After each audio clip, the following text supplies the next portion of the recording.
As Stone by Daniel Coates. Noxus arrived at Khemir's gate before the remains of its ragged army had time enough to bury their dead. Calm Onrun watched from the walls as two long, rectangular military tents went up on either side of their gates. In those short hours he could detect no fanfare, no celebration, just an industrious bustle. Ants building a colony. Fewer than I expected, Marsh Dare, his second in command, glowered at the sight. The morning frost hung loose around them, shrouding the nearby hills.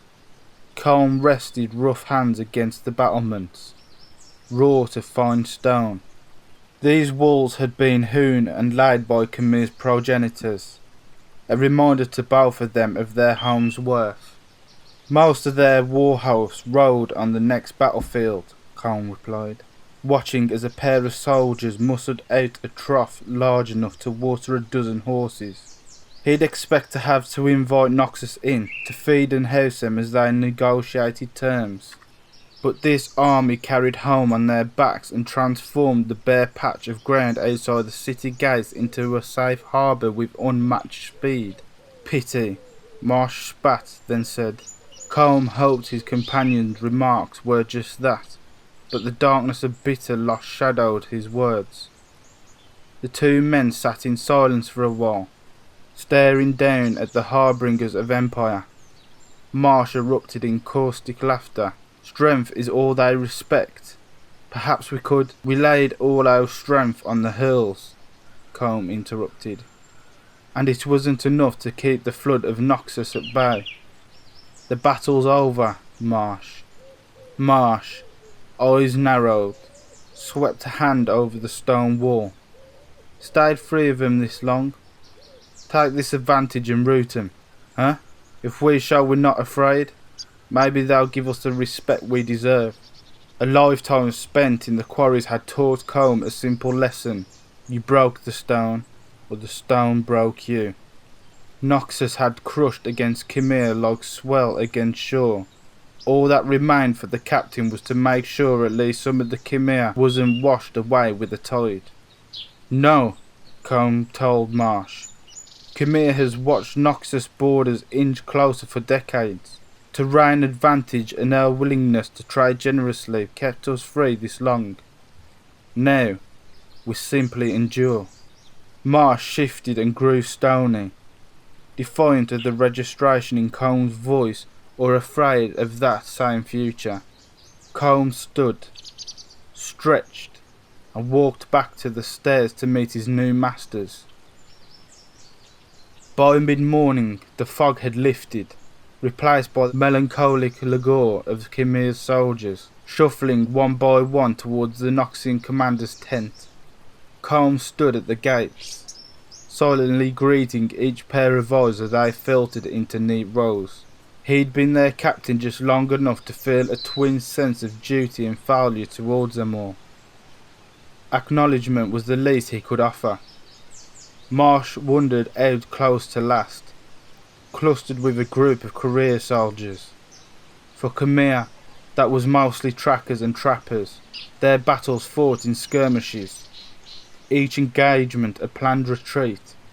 Calm felt a sudden chill at the strange light in his companion's eyes, the conspiratorial nod of a head. The group kept silent, but resentment stirred in the air at their passing. He settled in shoulder to shoulder with the others and waited to be judged. The commander's tent's flaps drew aside, and the Noxian war leader stepped forth, cheerfully inhaling the brisk morning air. She was dressed against the cold in a heavy, red fur-trimmed robe, and her head was shaved, except for a long ponytail flowing from the top of her skull. Age lined her face, green eyes adding warmth to a beaming grin. Her wide frame bounced with energy, limbs ever eager to spring into action. The Noxians she passed straightened, whether with pride or fear, and even from a distance Calm felt her aura of control. She stood and faced the rows of Khmer's finest, all of them too tired to consider why they were here. "They grow, you folks big out here," she said, looking around those assembled with a bark of laughter. Ironic, since, tall as they were, most still had to look up at her. Pride forced Combs' spine straight as he spoke, projecting his voice from the middle of the crowd. "Everyone who can drive a pick takes a shifting mining stone from the quarry. Been that way for generations. Keeps us healthy." She looked his way, and his throat tightened. He swallowed hard and resisted the urge to shrink down. The commander nodded. "You'll excel on the front line." Combs suppressed a growl. She moved towards the next candidate, but he raised an objecting hand. "Our people aren't made for the front line," he said. What little chatter there was ceased as his voice rang out again. "We're sculptors and miners, not soldiers. Traps, terrain, disguise, these are our weapons." She shouldered past the first line of Khmerans to stand close to Coleman, then was comfortable. She shouldered past the first line of Khmerans to stand closer to Colm, then was comfortable. But there was play in her eyes as she spoke. "I know what kind of fighters you are. My people tell me you led yours into battle. Colm, is it?" The war leader's voice was cheerful and rough with use. She looked him over, sharp eyes digging into every fibre, appraising his battle readiness. Colm sensed her measuring his shoulders, straight and heavy from years of wielding a quarryman's pick. His hands, grown steady beneath the watchful eye of a master sculptor. Gait, made stealth by a childhood of adventurous tiptoeing along a quarry cliff's edge. "Just as I feared. All they see are soldiers for war." "Only briefly," he says, with a nod. "I took command after our elder fell, maybe 5 days ago." A long moment passed, and she fixed a gaze to his own. Her next words were loud, chin raised. "It took our war masons a good while to break through your defences, rock breakers of Khmer. The resistance we saw these past days made our attacks a shovel against stone. Noxus cannot be resisted, but I am your witness. You defied as well as many." A thunderclap sounded on her last word, the work of each Noxian soldier driving the butt of their spear into the ground in unison. "Ha! Taught 'em that one myself," the commander says before clapping her hand on Colm's shoulder. She tightened her grip, and he saw a flash of something in her eyes. Recognition. Understanding. Maybe. "Name's Hammer. I'm your new war leader, and you're my new lieutenant." She released her grip and beckoned him forward. "Let's go. We're marching out soon, and there's much to put in order." Khmer's founders had raised its long hall many generations ago, not far from the quarry whose stone laid its foundation. Competition over hers with other tribes transformed into trade negotiations and border skirmishes. The stone lent the founders strength, walls, industry. They passed traditions to children, stories to families. From the quarry's wellspring, Khmerans developed a sense of self. Colm could see that to the Noxian chief war mason, it was just a collection of rock. "And you've yet to strike groundwater?" the war mason asked, voice high and eager. He was tall but reed thin, and he abandoned warm clothes and armour for a simple tunic and a bandolier of tools, which hung loose around his chest and shoulders. His energetic aura was more than enough to stave off the cold wind blowing past them over the quarry's edge. Khmer's oldest quarry was unequalled in the north. It was nestled between a trio of high foothills, the inverted ziggurat slowly biting into their height From where Colm and the War Mason stood atop one hill, they could see the mountains to the east, the forest to the north, and the city walls just a short trek southwest. "There's an aquifer nearby," Colm replied, pointing across the quarry to a grouping of wells on a hilltop. "We're careful.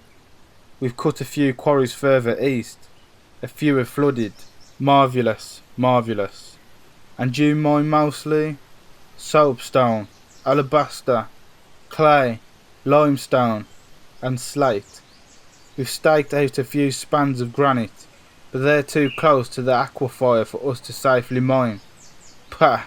There's not a flaw in this whole pit."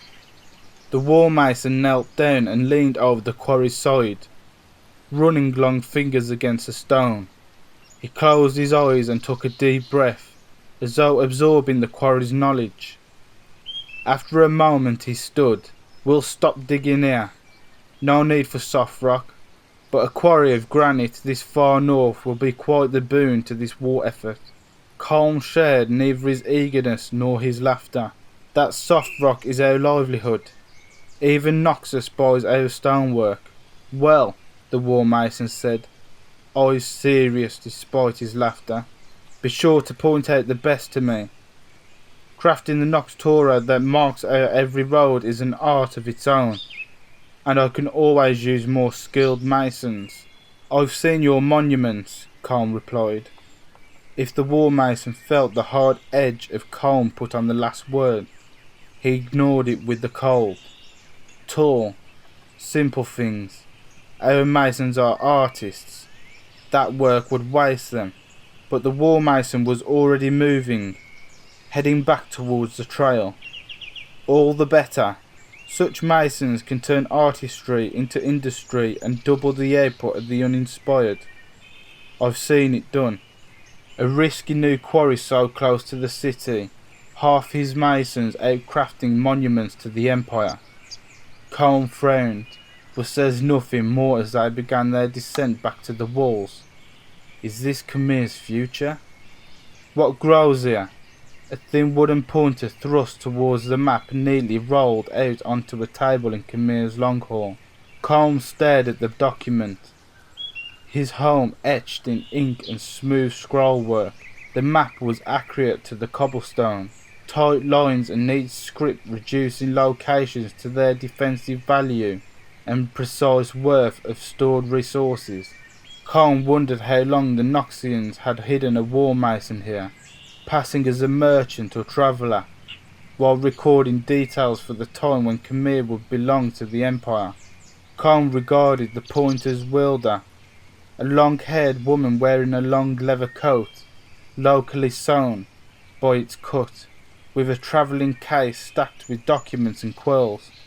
Her eyes held a single-minded tension, poring over the map as an owl over a field, hunting for mice. Distrust stirred within Colm, more here than even on the battlefield, at this woman who held his shrunken home in the leather map case. "Flowers," he responded after a minute's silence. Her brow raised with interest, and she bent a little further over the map, her pushed-out chair long forgotten. "Medicinal spice? We've cordoned off a few acres for medicine and herbs. Everything else is just flowers." "Decorative?" Trade with Noxus had always been its own sort of battle, fought with bluff and barter, need and scarcity.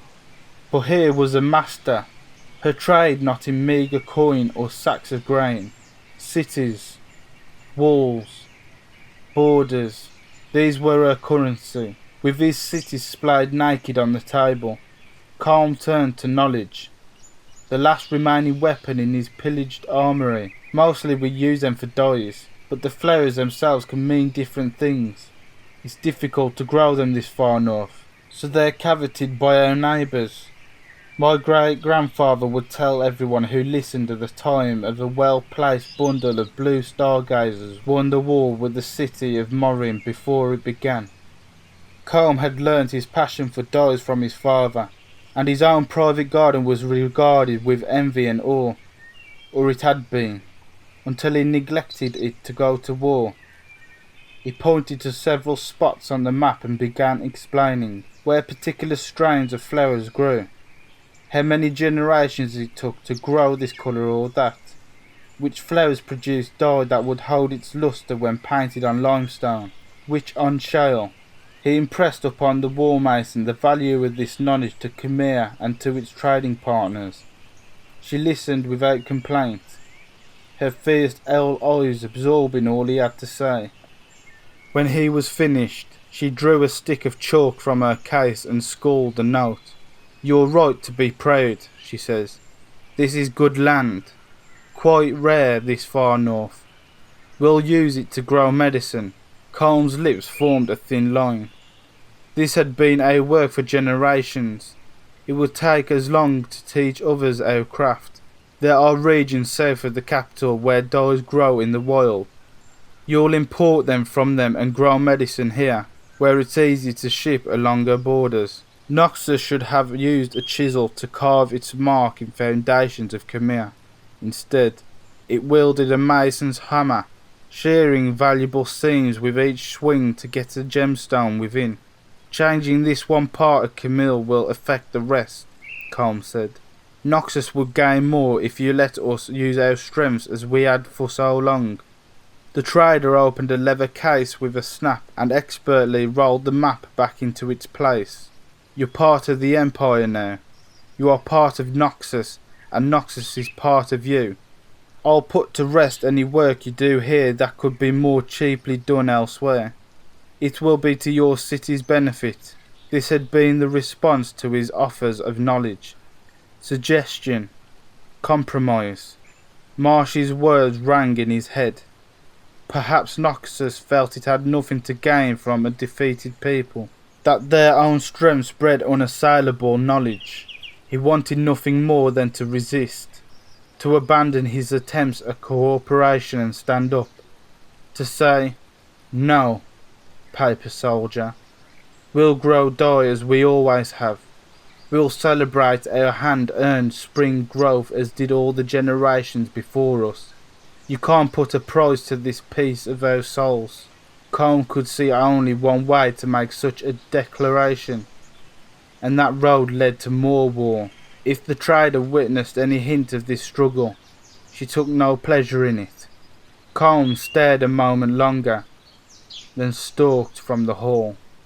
Khmer's walls were not high, but the ground surrounding the cities was uneven, so they seemed to tower as Colm led a group of his former soldiers down a pebble-strewn path along the city's eastern edge. Their graveyard was cut into a low valley just outside its ramparts, surrounded by statues of the past. His father's sculpture stood here, and so did that of Marsh's beloved wife. Before they marched, they would add new ones and bid their fallen farewell. So we each teach the bastards all we know. Give 'em our best cutters, our best stone, and dig where they tell us. What do we get out of it?" said Marsh, in step beside Colm. Colm's laughter was helpless, unintentional. Where Marsh felt anger, he now felt only resignation. "To live, I guess." Marsh laughed too, the bark deep and hot with violence.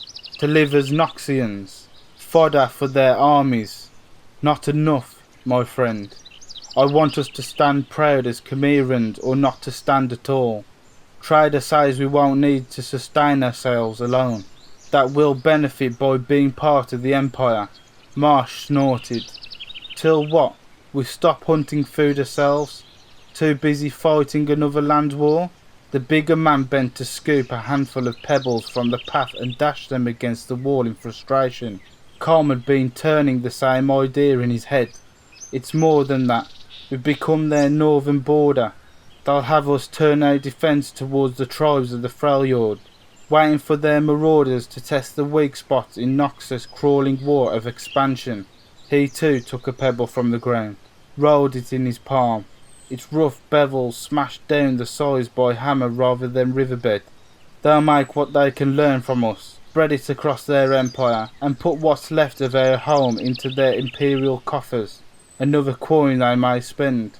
Calm imagine the future, not far from now, when Chimerians proudly declared themselves Noxians first, competed with one another to join their militaries and scrabble for rank and power. He didn't give voice to the deeper fear, the future fear. What happened should Noxus fall? A long silence followed, broken only by popped knuckles as Marsh clenched his fists. You're too calm. An accusation, a spark of his friend's anger nestled into Combs' heart. What else can I be, Marsh? I've negotiated. I've explained all I can. If they wanted to trade, they would have traded. They marched weapons loosed, because that's all they know, all they respect. Marsh's shout echoed into the valley, scattering birds into the clear sky. Thundery statues peeked into sight along the hill. Ahead, the path was flanked by dozens of Khmer's broadcloth-wrapped fallen. In front of those, piles of dirt straddled a long cut in the earth. A dozen Noxian troops toiled with shovels, digging a large, shallow hole. They looked up at the approaching Chimeran warriors, and Colm felt the spike of lethal tension drive its way into the valley. "You Noxian curs," Marsh roared, his steps throwing pebbles into the air. "What do you think you're doing?" One of the Noxians in the grave struck his shovel into the ground and leaned on it, squinting up at Colm's approaching band. "Folks at the gate said your soldiers refused to leave before burying your dead." The Noxian gestured towards the shallow grave, and Colm saw it already contained several of his fallen. "We've got orders to take care of it so we can march." "You're welcome." Colm put up a hand towards his band, and they stopped behind him. Marsh pushed past him nonetheless, making for the hammer looped threateningly at his hip. Colm jogged forward to catch his arm and pressed a hand against his friend's chest. "This isn't the way," he says in a low voice, then turned to the Noxians, speaking up. "We need time to carve their likeliness, and for their families too. You are needed elsewhere now," the Noxian replied, his patience spent. "War leader Hammer granted you the time to organise your departure. If you're done with that..." He pulled up the shovel and offered it, and with a smirk jerked his head towards the bodies in the dirt. The spark in Colm's heart turned to flame before even Marsh could react. He sent his old friend stumbling backwards and grabbed the Noxian's collar, heaving him from the grave. In an instant, he was surrounded by red-clad Noxians, eyes dark. Colm slugged the shoveler with enough force to topple him into another. Hands reached for him, but a familiar hell rent the air and Marsh crashed to his side, leading the rest of his band into the fray. It wasn't enough that they'd lost, that he'd showed the conquerors how to reshape the city to their tastes. He'd spent the day with the Noxians, helping them imagine their future while his people's own dwindled into twilight. Soon, their sculptures would be left to crumble to dust. No more. Noxus values strength. I will show them strength. He didn't know how long he had lost himself to violence when a series of guttural commands pierced the din of combat. As one, the Noxian soldiers retreated and reformed in a clean line at attention. Disrupted by this sudden beat, Colm, Marsh, and their band stumbled to their feet and clustered defensively. Several limped, sporting bruises and bloody faces. Hammer and a group of fresh Noxian soldiers stood in a ring around them. "I don't mind a little combat practice." The war leader's words remained playful but carried the edge of threat. Her eyes were bright. She turned to her own blooded soldiers. "Locals teach you something now?" Colm strode forward, defiance still burnt in his breast, and his narrow eyes burnt as bright as hammers. "We'll not see how people dropped into a grave like this." He gestured at the jagged hole, at its promise of ignoble afterlife. A short, Sharp laugh, genuine despite his condescension. Impossible. We're marching tonight. Leave it to your families, if need be. They fell with us, Colm replied. We will see them off. That is our tradition. Tradition, huh? And you're willing to fight for it? Still? Her voice carried a distant note of something like nostalgia. Colm nodded, unblinking, and she met his gaze. Good enough for me? Noxus has tradition too.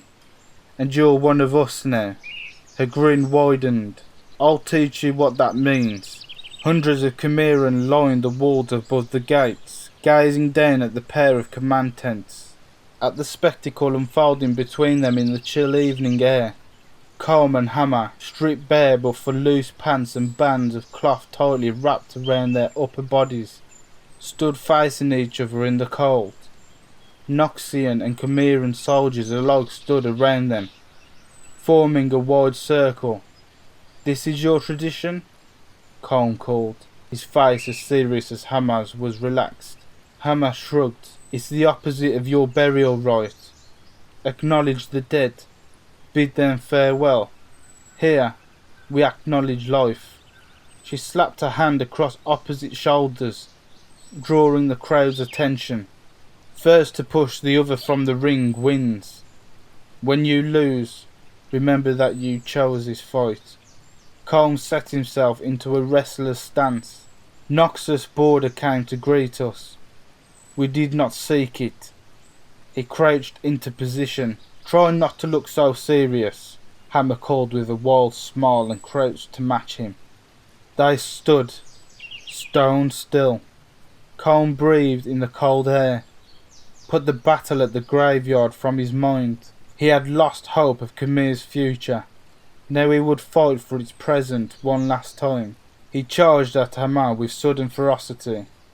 The Noxian commander found the upper hand immediately, driving a rigid palm into Colm's hip. He turned to weaken the blow, and her foot snagged around his calf.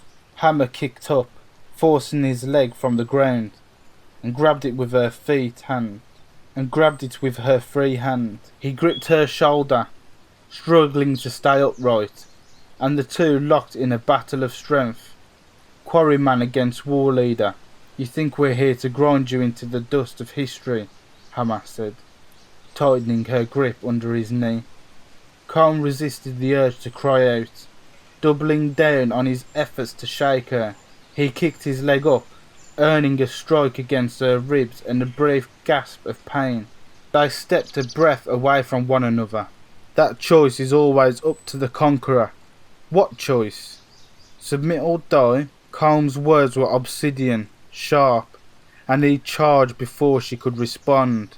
Hammer brought her forearms up to resist his flurry of punches, then suddenly accepted one to the jaw and swept his legs out from under him. He hit the ground, and half a heartbeat later, Hammer's elbow spiked his stomach. He let out a gasping cough. Hammer's voice was soft, carrying none of the rigour of combat. You and your friends saw an opening. You rose against my warband. You rebelled to reclaim your home. She dug her elbow further into his gut, then abruptly rose and stepped away from him. He stood, gulping breaths, as she straightened over him.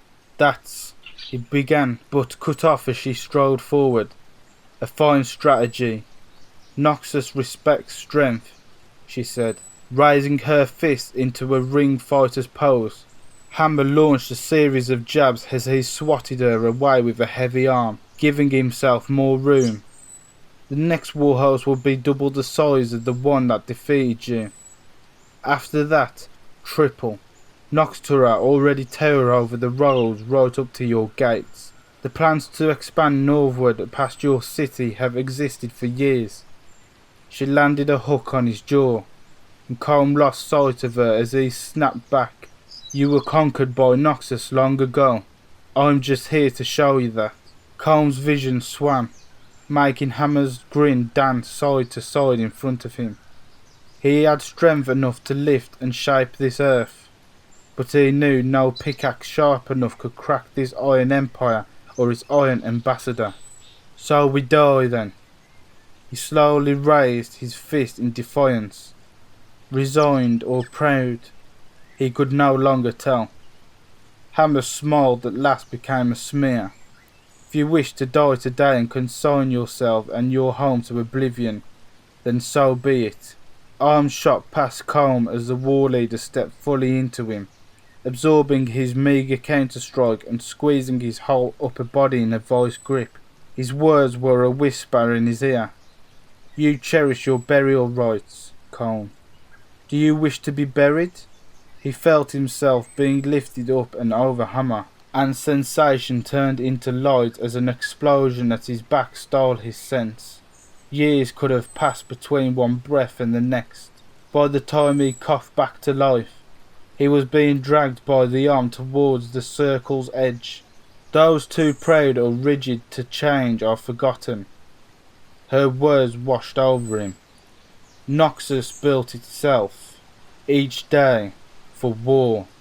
While Colm's mother had taught him to swing a pyx, his father to carve a relief, Hammer learned to swing a blade, to scatter a line.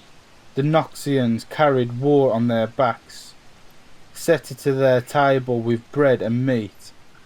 To defeat something like that, any who opposed them would have to give all of themselves. Colm was born of stone, of the very bedrock of the world.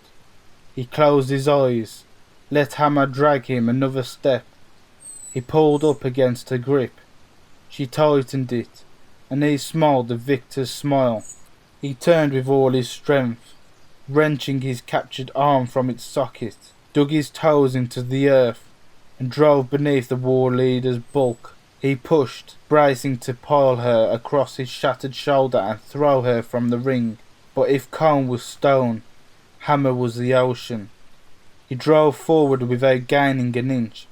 His roar of effort turned to unbearable pain.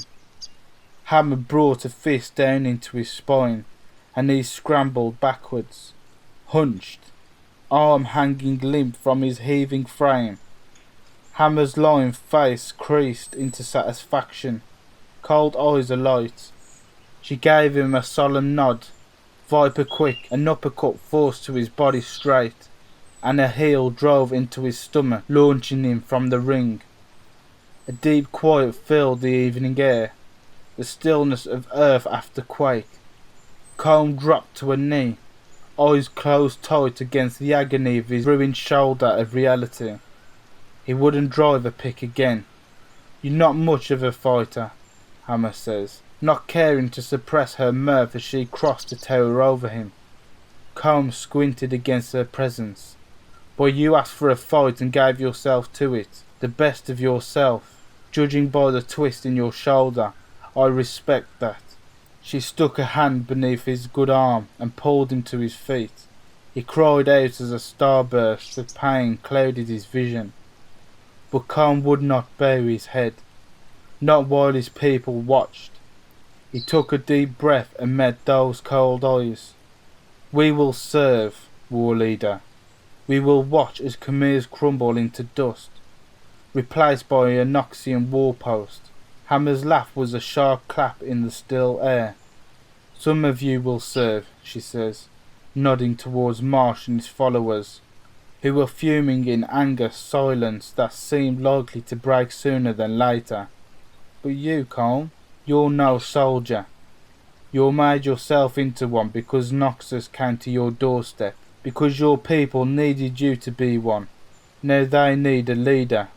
Colm looked to Marsh, Colm's own anger, the furious beat of his heart. His clenching fists had dissipated. He thought Khmer shattered by Noxus. He fought to shelter its broken pieces from being lost forever. But water didn't shatter stone. It shaped it, wore it smooth, carved furrows and troughs. Khmer was not broken. It was simply swept up in the currents of history. Colm could guide that flow, could shape its course. He looked back at Hammer, her gaze appraising, as if waiting for the pledge he was about to force from himself. "I'm no soldier, and Khmer is no war post," Colm said, his breath steadying against the weight of his words.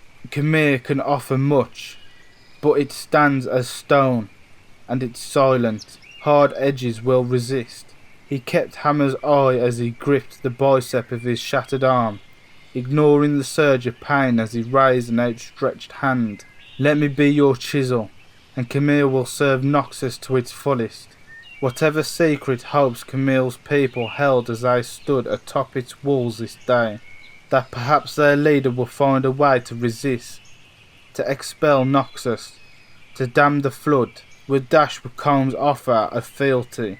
Mere moments after Marsh and his soldiers had been promised rebellion, here was Colm embracing defeat.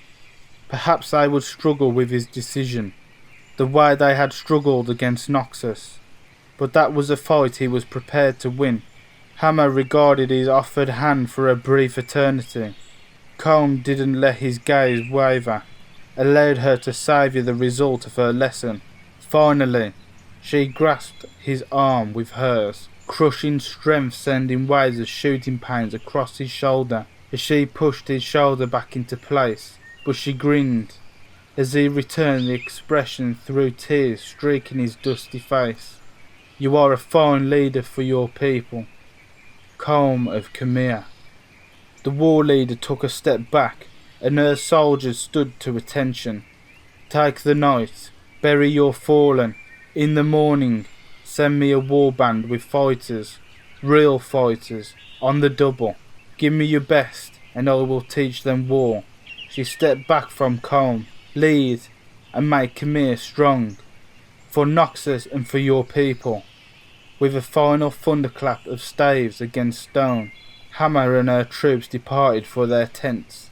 The quarrymen's song carried into the morning air, their rich voices mixing with the crunch and heave of the day's work. Apprentices pushed carts of debris, stone and dirt up and out of the way, while the hearty men and women of Khmer put pick to stone all around the nascent quarry's first level. Colm stood in a row with two others, pick in hand, looking thoughtfully over a rectangular chalk outline. He rolled his shoulders. It had healed well, but the sting had never quite left him. The other two took a nervous step back. Colm lifted the pick into the air and with his whole body twisted and crashed it against the stone, right along the chalk border. Layers of cobble and lime fell away with the strike, revealing the telltale mottling of granite. His two companions clapped, and Colm couldn't hide a grin, though he kept in a sigh of relief that he hadn't been sprayed with water. "And here we all thought your mining days were behind you," a voice called, rough as earth. Colm turned to see his general, Marsh, red cloak and greying beard making him almost unrecognisable. "They kick you out of the elder's chair already?" "If only," Colm says, eyes bright. He passed his pick to the companies and held out a dusty hand, which Marsh gripped easily. "A few more days locked up with those Noxian architects, and I would have torn the place down." Marsh grunted appreciatively and pulled his own friend into a crushing bear hug. Both men laughed. They strode up the slope towards the quarry's entrance. The pair stood apart from the bustle and noise, looking out towards the hillside. "How are things at home?" Marsh asked. "Found our third source of granite. Might need to double the caravans coming in from the south and, with that, find folk to ride alongside." Marsh nodded. "Had the chance to put up one of your Noxus. Hammer wanted me to pass on her compliments. Says the arches are better off with a little imagery on them." Colm paused, almost imperceptibly. "Right," he says. "Give me the news." Marsh reached into a pouch at his side and produced a sky-bright silver pin, worked into the shape of an eagle, and a tattered wreath of twine and blue petals. "Morin surrendered. Took a hell of a fight." Colm nodded. Their neighbours were as proud of Khmer. Prouder, maybe, for all their rivalry. They'd always been allies against the threat of Noxus. And Elder Matty? Marsh was quiet. Colm cast his eyes downwards. Made it quick. Took his best into my warband. We'll treat the town well enough. Host of folk on their way here now. What for? Hammer called them slow learners. So we show them how to be useful members of the Empire. Marsh nodded. Colm looked out towards the sloping hill, covered in statues of the past, rising up to meet Khmer's war. Beyond the war he could see their flowering acres, blue stargazers in full bloom. They're Noxians now. I'll teach them what that means.